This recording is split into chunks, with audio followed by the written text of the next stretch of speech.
Government databases are hit by another massive hack, and this time, fingerprints are stolen. I'm Bridget Carey. This is your CNET update.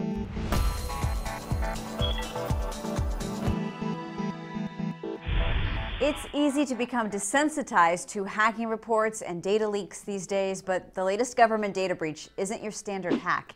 More than 22 million people have had their personal information stolen from cyber attacks on the U.S. Government Office of Personnel Management. The stolen private info is tied to past, current, and prospective employees. So if you applied for a federal government job in the past 15 years and a background check was done, there's a good chance you're in this mess.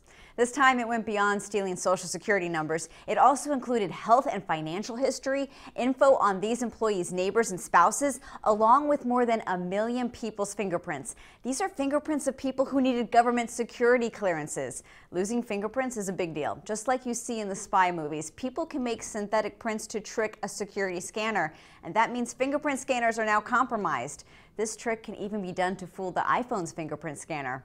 The head of the Office of Personnel Management, Catherine Archuleta, has resigned in wake of the breach. But hackers didn't directly attack her department's computer systems. They got in using the credentials of another contractor with access.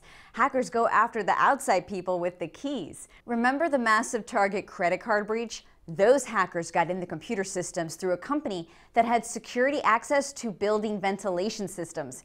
It's no different than the movie cliche of someone breaking in by disguising themselves as the repairman or the janitor, but it's being done on a cyber level.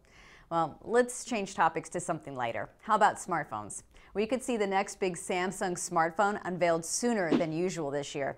The Wall Street Journal reports that Samsung wants to show off the upcoming Galaxy Note 5 in mid-August. It used to be a September reveal, but it seems Samsung wants to woo us before the next iPhone comes out.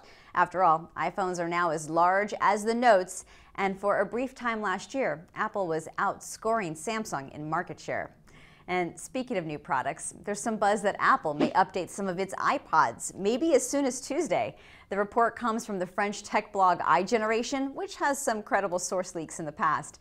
But there's also other evidence. The newest version of iTunes has some code and graphics hidden inside, showing iPods in new colors, like a bold blue, hot pink, and beige.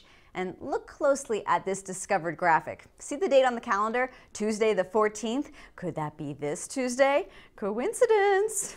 That's it for this tech news update, but there's always more at CNET.com. From our studios in New York, I'm Bridget Carey.